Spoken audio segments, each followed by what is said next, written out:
welcome to the Mathematician's Podcast, the show where we follow the fascinating stories behind the people that count in the history of mathematics. I'm your host, Benjamin Cornish, and today we are wandering back into Alexandria. Yes, again, I know, we might as well buy a house there. This week we are meeting Diophantus of Alexandria, often called the father of algebra, though if algebra had a paternity test, things might get awkward. His dates are fuzzy, his biography is patchy, and his beard was probably magnificent. But first, I used to have a friend who was a doorman, a heavy, a bouncer, or as he preferred to call it, a public safety liaison officer. One night, he was starting a new shift at a door in an upscale nightclub in Soho. For those of you not familiar with the scene, an upscale nightclub in Soho is the rather pretentious name for a dingy music hall in Bournemouth. Anyway, my friend, Kev, was a stickler for the rules. So when the manager, a man whose hair gel budget probably exceeded the club's annual profits, came out with a clipboard, Kev was ready. "All right, Kev, listen up," the manager began, adjusting his tie. "Head office has some new demographics for us. We need a strict 2-to-1 ratio of women to men tonight. Keep the ladies happy, you know." Kev nodded. Simple enough. For every 2 women, 1 man. A classic equation of 2W equals M. He started letting people in, mentally tallying. An hour later, clipboard manager was back, looking frazzled. "Correction, Kev. Turns out our VIP section is feeling a bit exclusive. So new rule, the number of rich patrons must be exactly a quarter of the number of regular patrons, but still maintain the 2-to-1 female to male ratio." Kev blinked. So now he had 4R equals P, plus the gender balance, and he scratched his head. He imagined a giant scale with people hopping on and off. Just as he thought he had a handle on it, clipboard manager reappeared, practically vibrating with corporate jargon. "Kev, market research just came in. We're attracting too many older folk. We need the number of people under 25 to be precisely 1/3 of the people over 25. And of course the women to men and rich to regular ratios still apply." Now, Kev was sweating, so it is 3y equals OAP, and 3 other simultaneous equations, all demanding whole, living people. A group of 3 friends arrived. 2 of them were women, and 1 looked rich, but the IDs were clearly fake and they were all too young. Perfect, just the demographic he needed. Then, the final, glorious, brain-melting update. Clipboard manager arrived, a triumphant yet manic glint in his eye. "Kev, this is it. Head office's ultimate formula for maximum profitability. We need the number of women to be twice the number of men, the rich patrons to be a quarter of the regulars, the youths to be 1/3 of the over 25s, and the total number of people wearing questionable animal prints to be exactly 10% of the total number of people wearing sensible shoes. Also, the number of people who order a mojito in the last hour must be an integer multiple of 7, and we need exactly 3 single people for every couple." Kev stared at the line of hopeful clubgoers. Then at the clipboard manager, whose smile was now disturbingly wide. He imagined trying to solve for WM, RPY, OAP, A as animal prints, S for sensible shoes, mojito doesn't even have a symbol, and single and couple simultaneously, all while ensuring they were positive, whole integers. His mind reeled. He grabbed a pen and scrawled furiously on a napkin, trying to combine all these impossible interlocked equations. After a minute of intense concentration, his brow furrowed, and he looked up defeated. "Boss," Kev announced, his voice flat, "according to my calculations, to meet all these criteria exactly, we need precisely 234.7 people inside." The manager paused, the smile faltering. "0.7? Yeah," Kev sighed. "So unless you want me to start letting in a 70% human, I don't think we're hitting these targets tonight." Clipboard manager thought for a moment, then shrugged and waved his hand dismissively. Don't worry about it, Kev. This is Bournemouth. I'm sure you'll find someone who is 70% human." So, Diophantus. Born somewhere between the 2nd and 3rd century CE, likely closer to 200 CE, Diophantus lived during a time with Greek geometry, Babylonian arithmetic, Egyptian astronomy, and Roman tax codes. That's a cultural cocktail no one asked for, but Diophantus drank it anyway. What we know about his life comes from a riddle, a Greek epigram, actually, inscribed later in an anthology called the Palatine Anthology. It says he spent 1/6 of his life as a boy, 1/12 as a youth, 1/7 unmarried, then married 5 years later, had a son who lived half his father's age, and Diophantus died 4 years after his son. Solve that, and you get 84, because nothing says historical accuracy like a maths problem about mortality. So, we don't know much about his personal life, but we do know what he left behind. A book, or technically a set of books, called the Arithmetica. If Plato was obsessed with form and Ptolemy obsessed by orbits, Diophantus was asking, how do we actually answer this? Algebra was coming of age, and Diophantus was snogging it behind the bike sheds. Before we get deep into equations, and we will, so clutch your coefficients, it's worth asking, what did algebra mean in Diophantus's time? The word algebra itself comes from algebra, meaning reunion of broken parts, coined by the Persian mathematician Al-Khwarizmi, some 500 years later. We will get to him, wild horses will not hold me back. Diophantus didn't use symbols the way that we do. There was no X for the unknown, although he did use a bit of a weird row symbol. No equal sign, no brackets, and definitely no Casio class whiz. Instead, Diophantus used words and abbreviations in a kind of proto-symbolic Greek shorthand. It was not elegant, and it wasn't user-friendly, but it got the job done, like a spreadsheet from Windows ME. What's crucial is he was trying to generalize. Rather than treating numbers as individual pebbles on a line, Diophantus treated numbers as tools and equations. They became puzzles, not just computations. His approach was different from his Babylonian predecessors, who had solved quadratic equations centuries earlier, but only in particular cases, tied to geometry or length. Diophantus began to see equations in abstraction. He was trying to find solutions not just to this problem, but to this type of problem. And that's kind of algebra. That's the shift. That's the aha moment, when maths stops being about apples and starts being about variable apples, solving for unknowns before it was cool. Diophantus's main surviving work is the Arithmetica. It was originally 13 books, but only 6 survived in Greek. 4 more turned up later in an Arabic translation by Kusta ibn Luca, though they were edited and possibly incomplete. The rest probably lost to time, dust, or fire. Alexandria had a bit of a burning books habit. The Arithmetica is not a textbook in the modern sense. It doesn't teach from the ground up.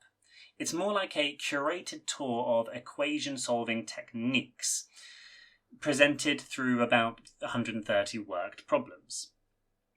Each problem is stated, then solved, sometimes quickly, sometimes with some serious algebraic gymnastics. Think of it like a Wordle but with polynomials and existential dread. Most problems ask for a rational solution to equations, involving squares, cubes, and linear terms. Diophantus was not interested in irrational numbers or negative numbers. For him, those were either meaningless or absurd. Negative solutions? That's heresy. And irrational ones? What do you mean you can't write the answer as a fraction of whole numbers? Call security. So, while we admire his techniques, we have to note that he wasn't quite working in the modern mathematical landscape. He didn't think of equations as graphs. He didn't allow multiple solutions. And yet, his methods laid the groundwork that would eventually inspire algebra as we know it. Notably here, I usually try to avoid saying laid the groundwork, because in this ancient history story, everyone laid the groundwork and it gets a bit old. But if I may editorialise for a moment, I think Diophantus deserves the credit here for changing the way we think about variable problems. So I will give myself permission to say he laid the groundwork for later algebraists. Let's talk about Diophantine equations. Named after him, but not by him, mind you. He wasn't really that into self-branding. These are equations where you're only allowed to use integers, or sometimes rational numbers in the solutions. So find integers x and y, such that x squared plus y squared equals z squared. So this is a classic Pythagorean triple, a Diophantine equation. You're solving, but with handcuffs, only whole numbers allowed. Now, Diophantus wasn't solving Fermat's last theorem. That particular headache came later, although it is a Diophantine equation, but he was solving equations like x squared plus 2 is equal to y squared, or 3x plus 4 equals y. And his method is trial, error, substitutions, and a knack for clever rearrangement.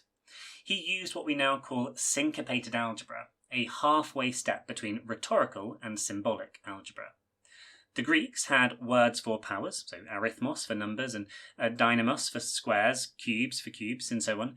Diophantus abbreviated these using special symbols, his own notation system that looks like someone spilt ink on the Greek alphabet and just kind of went with it. One thing my students ask me often is what a particular piece of notation means. And yes, generally, most basic mathematics uses the same notation for the same sort of meaning. But then we often have different notations for the same meaning, like a colon and a vertical line for such that. But then the vertical line can also mean divides, and the colon can also be used in conjunction with other things, like an equals to mean is defined by. The truth is that as you get more advanced in maths, and even more so as you start pushing the boundaries of known mathematics yourself, there is often not the notation that you need at hand. Luckily, there are no hard rules. You can make one up. As long as you properly define what you mean by a given piece of notation, and so long as it's used consistently, you can say anything means pretty much anything you like. Diophantus knew this, but he was working in a world that had zero notation so far, beyond basic numbers. Let's walk through one of Diophantus's typical problems. So grab your metaphorical abacus, some wax and a stylus. The problem is you have to find two numbers such that their product is 20 and their sum is 9. So we are looking for x and y such that x times y is 20 and x plus y is 9. Diophantus would set x as the unknown and express y in terms of x, so y is 9 take away x. And then plug this into the product, so x times 9 take away x is 20, which we can expand to get x squared take away 9x plus 20 equals 0, and boom, you got a quadratic equation. Now he'd find rational roots, in this case, x is 4 and x is 5, so the two numbers are 4 and 5. What's wild here isn't the method, but it's the approach. Instead of plugging in possibilities, he translates a verbal problem into an equation, and that's the jump. He creates a universal language for solving. Diophantus's influence didn't spread immediately. His work was largely forgotten in Western Europe for centuries, but it was preserved in the Islamic world. Mathematicians like Al-Khwarizmi, Thabit ibn Qurra, and Omar Khayyam studied and extended his methods. They gave algebra a name. Diophantus gave it a structure. In the 16th century, his work resurfaced in Europe. One of the people who picked it up was Pierre de Fermat. You know, that guy. The one who scribbled in the margin that he had a truly marvellous proof for x to the power of n plus y to the power of n equals z to the power of n, having no non-trivial integer solutions for any n greater than 2. But he didn't write it down because why make history when you can cause centuries of collective maths anguish? Actually, this decision arguably made him more famous than simply for solving a Diophantine equation he'd made up himself. That margin note was written in a copy of Diophantus's Arithmetica. So, in a way, Diophantus accidentally sparked one of the greatest mathematical quests of all time. And that's not all. Diophantine equations are still central today in number theory, cryptography, and computer science.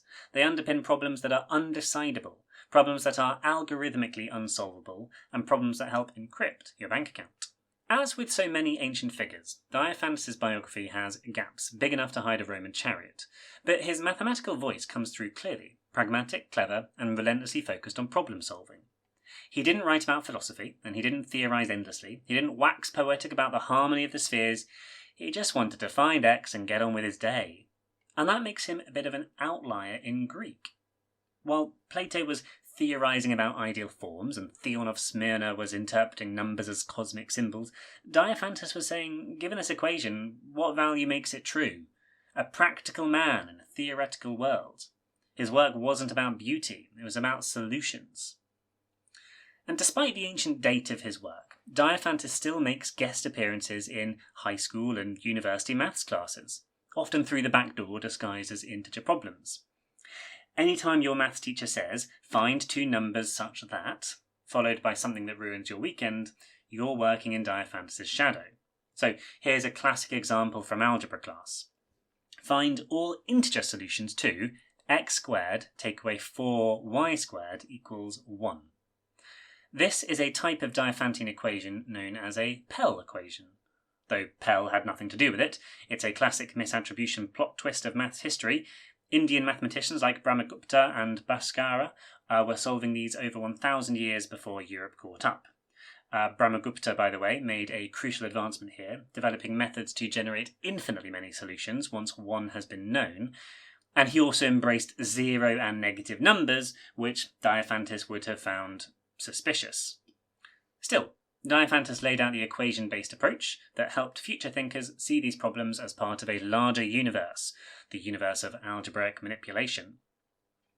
Let's fast forward from the 3rd century Alexandria to modern number theory. A lot has changed, like we stopped believing that numbers could explain planetary music. But Diophantine equations, they stuck around, like glitter after a birthday party. Still unsolved, still irritating, but still beautiful. Here's an example from the 20th century. X cubed plus y cubed plus z cubed equals 33. Can you find integers x, y and z that satisfy this? Seems innocent enough, and it should be doable, right? Well, mathematicians spent decades banging their head against this one. They found no solution for a long time, and in fact, for many values of n, the equation x cubed plus y cubed plus z cubed is still unsolved, as late as 2010s. But then in 2019, a solution was finally found. So, x is 8866128975287528. Y is negative 8778405442862239, and Z is negative 273611146880740. You can plug it into a calculator and check. The sum of those cubes should be 33. All integers. No calculator buttons were harmed, though a few probably worn down. And that's the modern echo of Diophantus. His name is on problems that continue to fascinate, frustrate and fry circuits. Diophantine equations aren't a type of equation, they are a challenge category. They are a sign on the wall that says no decimals allowed, whole numbers only, good luck. They pop up in computer science, in questions about computability and in encryption. In fact, some Diophantine equations are undecidable. And that brings us to a mathematical celebrity appearance, David Hilbert. At the start of the 20th century, Hilbert published a list of 23 unsolved problems. Number 10 asked, is there an algorithm to determine whether a Diophantine equation has integer solutions? So, is it undecidable? Spoiler? No. The proof didn't come from Hilbert himself. It took 60 years, a few logic revolutions, and a mathematician named Yuri Matiashevich. A rarity for me to talk about a mathematician who is still alive. In 1970, he completed a line of work started by Martin Davis, Hilary Putnam and Julia Robinson, and together they showed that there is no such algorithm. Diophantine equations are, in general, algorithmically undecidable.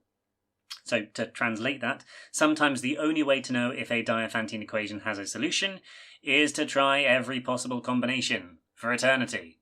It's like the universe set up an escape room and then threw away the key. That undecidability puts Diophantus in the same conversation as Gödel, Turing and Church. Quite the pantheon for a guy who didn't believe in negative numbers. So, what do we make of Diophantus? He wasn't the first to do algebra. The Babylon beat him by centuries. He wasn't the first to write a full maths book. Euclid got there first, and with better fonts. He didn't create symbolic algebra. That came much later. But he brought together something crucial. A method for solving equations in general form. A way to handle the unknown systematically. In that sense, he marks a turning point. Not a flashy one, not a revolutionary one, but a slow shift towards abstraction, rigour, and generality. The kind of turning point you only notice 1500 years later with a headache and a chalkboard full of symbols. He's a ghost in the machine of modern maths, quiet, efficient, uncelebrated, and essential. But his name still carries weight. Whenever we ask ourselves, I wonder if there's a whole number n such that n factorial take 1 is a perfect square, which, to be honest, I did this last week when putting my toddler to bed. Whenever we do this, we are engaging in Diophantine equations. Basically anything that asks for a whole number only as a solution. And yes, there are only 3 known solutions to n factorial take 1 equals k squared. See if you can find them, they're all less than 20. Well, that's it for today's episode of the Mathematicians podcast. Next time, we'll be continuing this chain of mathematicians, but jumping ahead 150 years and 0 metres. That's right, we're staying right here in Alexandria. Why would we ever leave? We've already bought a house. It's time to meet Pappus. Until then, goodbye.